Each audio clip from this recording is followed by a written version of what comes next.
Hello friends, welcome to my channel the study hive. और आज हम लोग एक बहुत ही इंपॉर्टेंट टॉपिक जो कि है सार्क नेशंस, उसके अचीवमेंट, उसके बेसिक डिटेल्स को देखेंगे। और बेसिकली ये जो टॉपिक है वो बहुत ही इंपॉर्टेंट रहने वाला है बीपीएससी एईडीओ के लिए, जिसका रिशेड्यूल डेट निकल चुका है। 14 अप्रैल से एग्ज़ाम होगा, उस पर मैं वीडियो बना चुका हूँ। आप लोग उस वीडियोस को जाके मेरे चैनल पे देख सकते हैं। और साथ ही साथ ये बीपीएससी मेंस और बीपीएससी 72nd के लिए भी काफ़ी इंपॉर्टेंट हो जाएगा। और जितने भी वनडे एग्जाम है उसमें बेसिकली इससे क्वेश्चंस अक्सर देखे जाते हैं। ठीक है, तो हम लोग आइए देखते हैं। और इस वीडियोस का सबसे इंपॉर्टेंट बात यह है कि मैं इसमें सारे जो नेशंस है, जो सार्क के कंट्रीज हैं, उनका मैं थ्रू मैप आपको पूरा लर्न करवा दूंगा। और मैं आपको चैलेंज करता हूं कि इस वीडियोस के बाद आपको कभी उसमें कोई कंफ्यूजन नहीं होगा। बस इस वीडियोस को आप फॉलो करते रहिए। ठीक है, तो पहले सार्क नेशंस का फुल फॉर्म क्या है? तो south Asian association for the regional corporation. ठीक है, तो ये बेसिकली कहाँ पे सिचुएटेड है? तो एशिया के साउथर्न कंट्रीज एक एसोसिएशन बनाए हैं जिसका नाम है क्या है? SAARC corporation. ठीक है, उसके बाद इसमें कितने कंट्रीज हैं? तो टोटल 8 मेंबर्स हैं। इसका एस्टेब्लिशमेंट कहाँ हुआ था? तो ढाका बांग्लादेश में दिसंबर 8 1985। तो महीने के सबसे आखिरी दिन, मंथ, ठीक है, मतलब साल के सबसे आखिरी मंथ में 8 दिसंबर को ये फॉर्म्ड हुआ था। ठीक है, अब ये 8 से आपको एक और 8 याद रखना है, और इसका डेट क्या हो जाएगा?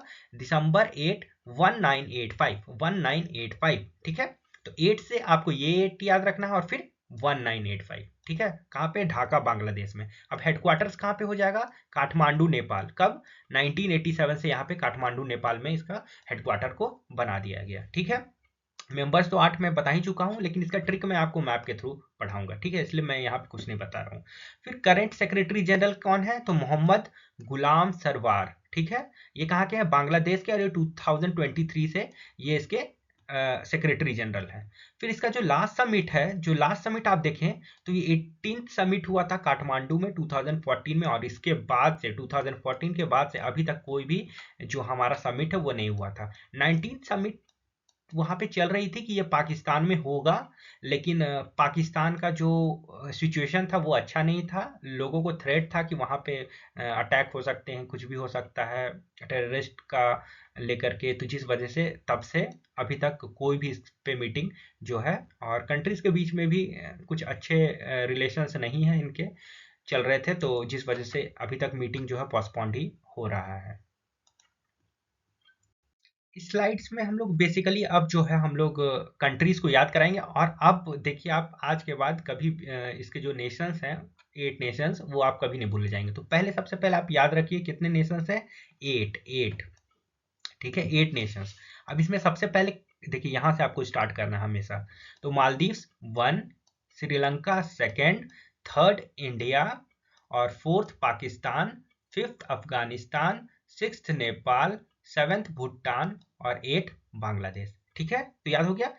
मालदीव्स, श्रीलंका, इंडिया, पाकिस्तान, अफगानिस्तान, नेपाल, भूटान और बांग्लादेश। ठीक है, तो 8 कंट्रीज कौन कौन से हैं? फिर से मेरे साथ पढ़िए। 8 कंट्रीज होते हैं सार्क नेशंस में। कौन कौन है? तो यहां से स्टार्ट करेंगे। मालदीव्स, श्रीलंका, इंडिया, पाकिस्तान, अफगानिस्तान, नेपाल, भूटान और बांग्लादेश। ठीक है, आप यहां से ऐसे आप देख लिए। अब उसके बाद क्या हुआ कि आप जब मेरे सीरीज को आप देख रहे होंगे तो सबसे आखिरी में क्या आया? सबसे आखिरी में आया बांग्लादेश। और वही बांग्लादेश में ये क्या हुआ? फॉर्म हुआ। ठीक है, तो जो सबसे लास्ट में कंट्रीज आया हम लोग का जो सीरीज था 8 कंट्रीज में, वो था बांग्लादेश। और बांग्लादेश में ही इसका फॉर्मेशन हुआ। ठीक है, और आप इससे भी याद रख सकते हैं कि देखिए, बांग्लादेश का बी, और बी किसके जैसा दिखता है? 8 की तरह। और यही 8 किस में आता है? ये 8 में आ जाता है। और क्या उसके बाद मैंने याद दिलाया कि अगर 8 से 8 याद आ गया तो 1, 9, 8 और 5। ठीक है, और ये कब होगा? तो साल के सबसे आखिरी महीने दिसंबर 8, और 8 से क्या याद हो जाएगा? 8 और 1985। ठीक है, तो इसका फॉर्मेशन आपको याद हो गया कि बी से बांग्लादेश, बांग्लादेश किसके जैसा दिखता है? 8 की तरह। और 8 से क्या हो जाएगा? 1985। और वहां कहा? तो दिसंबर के सबसे आखिरी में। ठीक है, बांग्लादेश के ढाका में। उसके बाद क्या हो गया कि 1987। ठीक है, 2 साल बाद कहाँ पे इसको हेडक्वार्टर को शिफ्ट कर दिया गया? काठमांडू नेपाल में। ठीक है, फॉर्म वहाँ पे हुआ, लेकिन काठमांडू नेपाल में कर दिया गया। और अभी करंट के जो हमारे सेक्रेटरी हैं मोहम्मद गुलाम, वो हमारे बांग्लादेश के ही हैं, ठीक है। तो ये, और बेसिकली अब हम लोग देखें तो इस ये जो सार्क नेशंस हैं वो बेसिकली जो है वर्ल्ड के 21% जो है पॉपुलेशन को ऑक्यूपाई करते हैं, ठीक है। और वर्ल्ड का एरिया बात करें तो ये 3% एरिया को ऑक्यूपाई करते हैं। और ये ग्लोबल इकोनॉमी में इनका जो योगदान है वो 3.8% है, ठीक है। अब इनका प्राइमरी ऑब्जेक्टिव क्या है, ठीक है। तो वेलफेयर को इनको प्रमोट करना, साउथ एशियन जो जो भी कंट्रीज हैं साथ में मिल करके, आप लोग भी समझते हैं कि अगर हम लोग जो है सबका अगर एक ही प्रॉब्लम से, जाहिर सा बात है कि इंडिया के आसपास के कंट्रीज का सारा का प्रॉब्लम एक ही है, तो हम लोग चाहते हैं कि सारे के साथ कोलैबोरेट करें, एक दूसरे की मदद करें और हम लोग अपना क्वालिटी ऑफ लाइफ को सुधारें। तो वही है प्रमोट वेलफेयर। उसके बाद क्या कर रहे हैं, एक्सिलरेट ग्रोथ। तो हम लोग चाहते हैं कि हम लोग का इकोनॉमिक ग्रोथ हो, सोशल प्रोग्रेस और कल्चरल डेवलपमेंट। तो हम लोग ये चाहते हैं कि हम लोग का जो पड़ोसी जो देश है आसपास के, वो खुश रहें। अगर वो खुश रहेंगे तो क्या होगा, अगर आपके पड़ोसी खुश है तो वो कहीं ना कहीं आप लोग पे भी इफेक्ट होगा, आप लोग भी खुश रहेंगे। अगर वो टेंशनाइज है तो कहीं ना कहीं आपको भी उससे इफेक्ट होगा। इस वजह से हम लोग ये जो कोलेबोरेशन को हम लोग फॉर्म किए हैं। फिर क्या होगा, कलेक्टिव सेल्फ रिलायंस। अब हम लोग क्या करते हैं कि सोचते हैं कि आत्मनिर्भर बने, ठीक है। तो साउथ एशियन नेशंस जो है वो आत्मनिर्भर बने, बाहर से डिपेंडेंसी जितना कम होगा उतना ज़्यादा बाहर का प्रेशर कम होगा और लोग वहाँ पे खुश रहेंगे, ठीक है। उसके बाद collaboration, promote active collaboration in the economic, social, cultural और टेक्निकल साइंटिफिक फील्ड। तो अगर हम लोग एक नेशन कुछ चीज़ को नहीं कर पा रहे तो सब लोग मिल करके हम लोग उस चीज़ को करें जो कि हार्ड है कुछ भी चीज़ पे, ठीक है, रिसर्च हो कुछ, तो इस सारे फील्ड पे वो। फिर क्या होगा, म्यूचुअल ट्रस्ट। अब हम लोग को एक दूसरे पे ट्रस्ट रखना पड़ेगा, तो वो ट्रस्ट बिल्डिंग कहाँ पे होगा, तो इसी तरह ऑर्गेनाइजेशन क्रिएट करके हम लोग एक दूसरे पे ट्रस्ट कर पाएंगे, ठीक है। फिर अब हम लोग देखते हैं कि की अचीवमेंट्स क्या रहा है इनका। तो ये क्या है, सफ्ता, ठीक है। की अचीवमेंट है सफ्ता था, south Asian free trade area हम लोग ने क्रिएट किया, ठीक है। इसको लॉन्च किया था 2006 में, और रिड्यूस किया हमने इसके द्वारा कस्टम ड्यूटीज को। अब एक दूसरे कंट्रीज जो भी साउथ नेशंस है, अगर हम लोग एक दूसरे में कस्टम ड्यूटीज को कम करेंगे तो क्या हो जाएगा, ट्रेड प्रमोट होगा और हम लोग का सारे नेशंस का क्या होगा, डेवलपमेंट होगा। फिर क्या होगा, हम लोग ने साउथ एशियन यूनिवर्सिटी का फॉर्मेशन किया, और ये क्या है, इंटरनेशनल यूनिवर्सिटी है। कहाँ पे, न्यू दिल्ली में बनाया, इंडिया में। और इसको क्या किया, to faster world class education हम लोग प्रमोट करें, और ये इस संस्था के द्वारा हम लोग इसको बनाए हैं।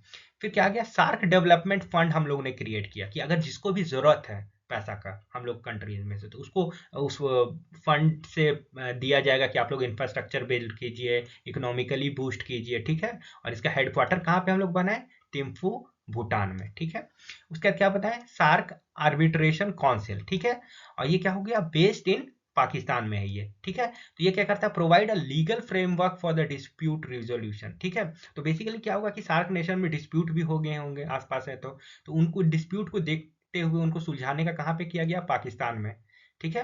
तो ये, लेकिन आप लोग जान ही रहे हैं कि ऐसा जगह है कि डिस्प्यूट फिर सॉल्व क्या होगा, बढ़ ही जाएगा।